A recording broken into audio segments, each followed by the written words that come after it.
അന്ന് എൻ്റെ ക്ലാസ്സിൽ 2 കുട്ടികളുണ്ടായിരുന്നു, ലക്ഷദ്വീപുകാരാണ്. അപ്പോൾ അൽ അസ്ഹർ അറബിക് കോളേജ് എന്ന് പറയുന്ന ഒരു കോളേജ് സ്ഥിതി ചെയ്തിരുന്നു. ഇപ്പോൾ അത് ഹൈവേയുടെ അളവൊക്കെ വന്നപ്പോൾ പോയോ, ഇനി നിലവിലുണ്ടോ എന്ന് എനിക്കറിയില്ല. അപ്പോൾ അന്ന് മുജീബ് റഹ്മാൻ, അതുപോലെ തന്നെ മുഹമ്മദ് കാസിം, റുബൈദുല്ലാഹി സയ്യിദ് എന്ന് പറയുന്ന 2 സുഹൃത്തുക്കൾ എൻ്റെ ഏറ്റവും പ്രിയപ്പെട്ട സുഹൃത്തുക്കളായിരുന്നു. 5ാം ക്ലാസ് മുതൽ ഞങ്ങൾ തുടർ പഠനം തന്നെ ഒരുമിച്ചായിരുന്നു. അപ്പോൾ ആ കുട്ടികൾ അന്ന് ലക്ഷദ്വീപിൻ്റെ കാര്യങ്ങളൊക്കെ പറയുമ്പോൾ നമുക്ക് ഈ ലക്ഷദ്വീപ് എന്ന് പറയുമ്പോൾ തന്നെ അത് എവിടെയാണ് എന്ന് പോലും അറിയില്ലായിരുന്നു. കാരണം അപ്പോൾ പിന്നീട് അവർ തന്നെ ഇന്ത്യയുടെ ആ മേപ്പൊക്കെ കാണിച്ചു തന്നു. അതിൽ നിന്നും വേറിട്ട് നിൽക്കുന്ന ആ ഒരു ദ്വീപിൻ്റെ ചിത്രവും കാണിച്ചു തന്നു. എന്നിട്ട് പറഞ്ഞു, ഞങ്ങൾ കൊച്ചിയിൽ ഷിപ്പിലാണ് വന്ന് ഇറങ്ങുന്നത്, അതുപോലെ കൊച്ചിയിൽ നിന്ന് തന്നെയാണ് ലക്ഷദ്വീപിലേക്ക് പോകുന്നത് എന്നൊക്കെ പറയുമ്പോൾ തന്നെ നമുക്ക് അത്ഭുതമാണ് ഉണ്ടാകുന്നത്. ആ ചെറുപ്പകാലം അങ്ങനെയാണ്. അപ്പോൾ ഈ 2 കുട്ടികൾ എൻ്റെ കൂടെ തന്നെയായിരുന്നു പഠിച്ചിരുന്നത്. അപ്പോൾ എനിക്കൊരിക്കലും മറക്കാൻ പറ്റാത്ത 2 കൂട്ടുകാരാണ്, ലക്ഷദ്വീപുകാരാണ്. ഇന്നവർ വലിയ ആളുകളൊക്കെ ആയിട്ടുണ്ടാവണം. അതുപോലെ തന്നെ ഏത് രൂപത്തിലാണ് അവരുടെ ലൈഫ് എന്നൊന്നും നമുക്കറിയില്ല. പിന്നീട് കോഴിക്കോട് വന്നതിന് ശേഷം മുഹമ്മദ് യാസിൻ എന്ന് പറയുന്ന ഒരു സുഹൃത്തുണ്ടായിരുന്നു. ഒരു വസ്ത്രവിപണിയിൽ ഏറ്റവും അഗ്രഗണ്യനായിട്ടുള്ള ഒരു വ്യക്തിയാണ്. 2004 ഞാൻ മുഹമ്മദ് യാസിനെ പരിചയപ്പെടുന്നത്. അപ്പോൾ അന്ന് മുഹമ്മദ് യാസിൻ എന്നോട്, ഞാൻ എൻ്റെ കൂടെ പഠിച്ച സുഹൃത്തുക്കളെ കുറിച്ച് പറഞ്ഞപ്പോൾ എന്നോട് പറഞ്ഞു, കവരത്തി എന്ന് പറയുന്ന ആ ഒരു സ്ഥലത്തായിരിക്കണം, അങ്ങനെ ഒരു സാധ്യത അങ്ങനെയാണ് എനിക്ക് തോന്നുന്നു എന്നൊക്കെ പറഞ്ഞു. അപ്പോൾ എൻ്റെ അതേ പ്രായം തന്നെയാണ് ഈ മുഹമ്മദ് യാസിൻ്റെ ആ ഒരു പ്രായവും. അപ്പോൾ എന്നോട് പറഞ്ഞു, നമ്മൾ സമം പ്രായക്കാരാണ്. ചിലപ്പോൾ ഞാൻ അറിയുന്ന കൂട്ടുകാരൊക്കെ തന്നെ ആയിരിക്കും. ഞാൻ ലക്ഷദ്വീപിൽ ഒട്ടനവധി ഭാഗങ്ങളിലും എനിക്ക് ഒരുപാട് ഫ്രണ്ട്സ് ഉണ്ട് എന്നൊക്കെ പറഞ്ഞ് മുഹമ്മദ് യാസിൻ എന്നോട് പറഞ്ഞു, പാസ്പോർട്ട് ഉണ്ടെങ്കിൽ ഞാൻ അടുത്ത മാസം പോകുന്നുണ്ട്, നമുക്ക് ഒരുമിച്ച് ഒരു യാത്ര പോകാം എന്നൊക്കെ പറഞ്ഞു. ഞാൻ അങ്ങനെ ഓക്കെ പറഞ്ഞു നിന്നിരുന്ന സമയമാണ് എൻ്റെ നാട്ടിലെ വീട് പെട്ടെന്ന് തന്നെ ഉപ്പ അതൊരു കച്ചവടമായി എന്നുള്ള ആ ഒരു അറിവ് കിട്ടിയത്. അപ്പം ഞാൻ കോഴിക്കോട്ട് നിന്നും അന്ന് ട്രെയിൻ കയറി കുറ്റിപ്പുറം ഇറങ്ങി വീട്ടിലേക്ക് പോയപ്പോൾ ഉപ്പ പറഞ്ഞു, അത് വീട് കച്ചവടമായിട്ടുണ്ട്, എന്തായാലും വീട് ഇനി വേറൊരു വീട് വെക്കുന്നത് വരെ എവിടെയും പോവരുത് എന്നൊക്കെ പറഞ്ഞിട്ട് എന്നെ അങ്ങനെ നിർത്തി. അപ്പോൾ 2004 ഞാൻ ഈ കോഴിക്കോട് പ്രദേശങ്ങളിൽ തന്നെ ബിസിനസ് സംബന്ധമായിട്ട് ഞാൻ ഉണ്ടായിരുന്നു. അപ്പോൾ വസ്ത്രവ്യാപാര ആ ഒരു മേഖല തന്നെയായിരുന്നു അന്ന് ഞാൻ തിരഞ്ഞെടുത്ത ആ ഒരു ബിസിനസ്. അപ്പോൾ അങ്ങനെ നോക്കിയപ്പോൾ എനിക്ക് ഈ ഒരു ദ്വീപിന്റെ കാര്യങ്ങളെ കുറിച്ച് അതിൻ്റെ ഒരു ഏഡ് വന്നപ്പോൾ ഞാൻ ഇങ്ങനെ ആ ഒരു എൻ്റെ പഴയകാല ആ ഒരു ചിന്തയാണ് എൻ്റെ മനസ്സിൽ വന്നത്. അതുകൊണ്ടാണ് ഞാൻ എൻ്റെ സുഹൃത്തുക്കളുമായിട്ട് ഇത് ഷെയർ ചെയ്യാമെന്ന് വിചാരിച്ചത്. കാരണം ലക്ഷദ്വീപിൻ്റെതായിട്ടുള്ള ഒരു ചരിത്രമൊന്നും എല്ലാവർക്കും അറിയണമെന്നില്ല. അപ്പോൾ ഞാൻ പറഞ്ഞു വന്നത്, 1973 ലക്ഷദ്വീപ് എന്ന പൊതുപേര് നിലവിൽ വന്നു, പരാജയപ്പെടുത്തുകയും ചെയ്തു എന്നൊക്കെ പറയുന്നുണ്ട്. ഈ ബ്രിട്ടീഷുകാരെ അവർ ഭയങ്കരമായിട്ട് വേട്ടയാടിയിട്ടുണ്ട്. ഡച്ചുകാരാകട്ടെ കണ്ണൂർ കോട്ടയും കണ്ണൂർ ഭരണവും അറക്കലുകാർക്ക് കൈമാറി സ്ഥലം വിടുകയും ചെയ്തു. എല്ലാ പ്രതിസന്ധികൾക്കിടയിലും ലക്ഷദ്വീപ് ഭരണം കയ്യാളിയ അറക്കലുകാർക്ക് ടിപ്പുവിന്റെ കാലത്ത് വലിയ തിരിച്ചടിയുണ്ടായി.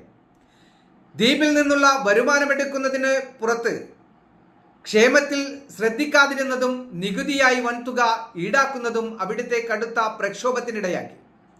ബ്രിട്ടീഷുകാർക്കെതിരെ അറക്കൽ ബീവിയുടെ സഖ്യകക്ഷിയായിരുന്നെങ്കിലും ദ്വീപിലെ പ്രശ്നത്തിൽ പ്രക്ഷോഭക്കാർക്ക് പിന്തുണ നൽകുന്ന സമീപനം ടിപ്പുവിന്റെ ആ ഒരു ഇതിലുണ്ടായിരുന്നു, സ്വീകരിച്ചിരുന്നു. ബ്രിട്ടീഷ് ടിപ്പു പോരാട്ടം ശക്തിപ്പെട്ടതോടെ ബീവിക്ക് ഗത്യന്തരമില്ലാതെ ബ്രിട്ടീഷുകാർക്കൊപ്പം നിൽക്കേണ്ടി വന്നു.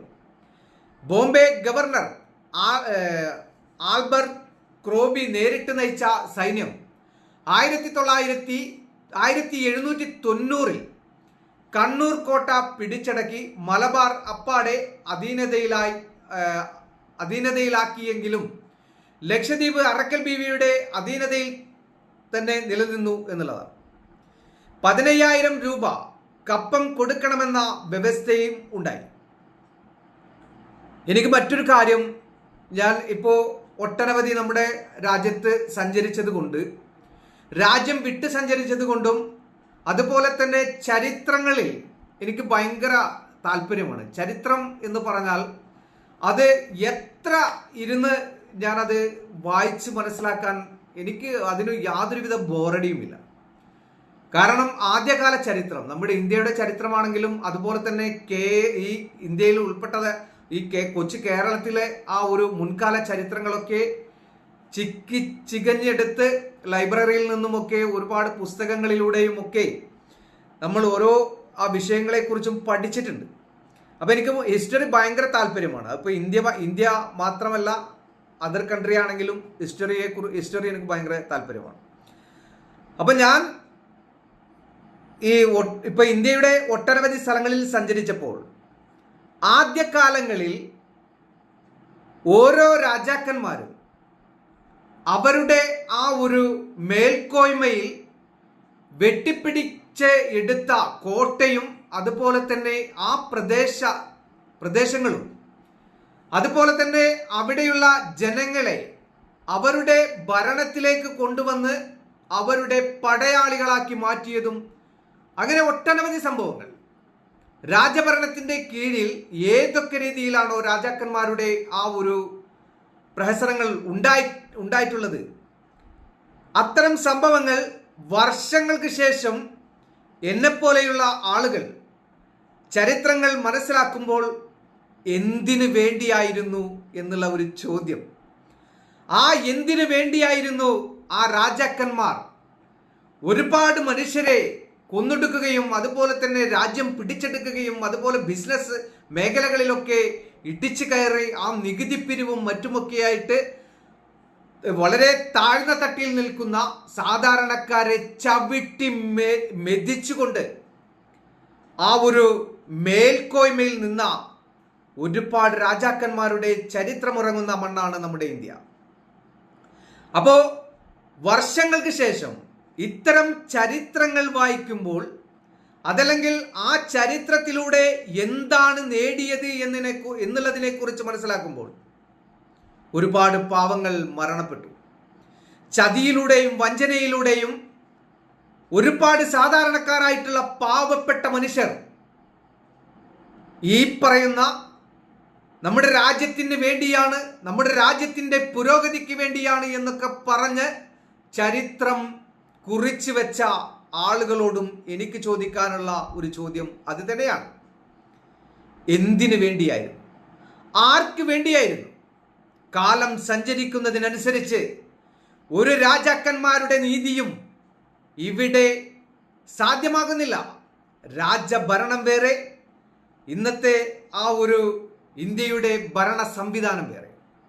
അപ്പൊ അങ്ങനെ നോക്കുമ്പോൾ ഒരുപാട് രാജാക്കന്മാരുടെ ആ ഒരു ഭരണ സംവിധാനങ്ങൾ, അവരുടെ രീതികളൊക്കെ നമ്മൾ എങ്ങനെയായിരുന്നു എന്ന് നമ്മൾ മനസ്സിലാക്കി വരുമ്പോൾ ആർക്ക് വേണ്ടിയായിരുന്നു എന്നുള്ള ആ ഒരു ചോദ്യം തന്നെയാണ് ഇവിടെ നിലനിൽക്കുന്നത്. അപ്പോ ഈ പറയുന്ന ആ ഒരു ലക്ഷദ്വീപ് വെള്ളക്കാരുടെ കൈകളിലായി എന്നുള്ളതാണ്. 1847 ആന്ത്രോത്ത് കൽപ്പേനി ദ്വീപുകളിൽ വൻ വെള്ളപ്പൊക്കമുണ്ടായി. 549 പേർ മരിച്ചു. 744 വീടുകൾ തകർന്നു. അക്കാലത്തെ വീടുകൾ എന്നൊക്കെ പറഞ്ഞാൽ കുടിലുകൾ ആയിരിക്കാം. ഇന്ന് കുടിലുകളിൽ ജനിച്ച മക്കളുണ്ടോ എന്ന് ചോദിച്ചാൽ വിരലിൽ എണ്ണാവുന്ന ആളുകളെ ഉണ്ടാകുകയുള്ളൂ. ഞാനൊക്കെ ജനിച്ച് ഒരു 2-3 വയസ്സ് വരെ ആ ഒരു ഓലമേഞ്ഞ ഒരു വീട്ടിൽ തന്നെയായിരുന്നു ഞാൻ ഓടിച്ചാടി വളർന്നതും എല്ലാം. അപ്പൊ അങ്ങനെ നമുക്കറിയാം അന്നത്തെ വീടിന്റെ ആ ഒരു സെറ്റപ്പ് എന്ന് പറഞ്ഞു കഴിഞ്ഞാൽ, എൻ്റെ ഉപ്പയൊക്കെ പണ്ട് കുട്ടാടൻ പാടം എന്ന് പറയും, ഇന്ന് കോൾപ്പാടം എന്നറിയപ്പെടുന്ന പാടങ്ങൾ, അവിടുത്തെ നെൽകൃഷി ഒക്കെ, ആ നെല്ലൊക്കെ ഇറക്കി കഴിഞ്ഞാൽ, വൈക്കോലുമൊക്കെ അരിഞ്ഞ് എടുത്തു കഴിഞ്ഞാൽ വരണ്ടു നിൽക്കുന്ന രൂപത്തിൽ ഉണ്ടാകുന്ന ഒരു ചളിക്കട്ടയുണ്ട്. ആ ചളിക്കട്ട സഞ്ചി നമ്മുടെ സാധാരണ വല്ല പഞ്ചസാരയുടെയോ അതല്ലെങ്കിൽ അവർ തന്നെ നെയ്തുണ്ടാക്കിയ ഏതെങ്കിലും വലിയ രൂപത്തിലുള്ള ചാക്ക് പോലെയുള്ള സംഭവങ്ങളോ, ഇത് രാത്രികാലങ്ങളിൽ കുടുംബത്തിൽ എത്ര പേരുണ്ടെങ്കിലും അവരെ എല്ലാവരെയും വിളിച്ചു കൊണ്ടുപോയി അവർക്ക് താങ്ങാവുന്ന വിധത്തിലുള്ള ഭാരം അത്രയും ചളി ഈ ചാക്കിൽ നിറച്ചുകൊണ്ട് പഴയകാല ആളുകൾ ഓരോ വീടിൻ്റെ ആ ഒരു തറ, ആ ഒരു ചളിക്കട്ട വെള്ളം കൊണ്ട്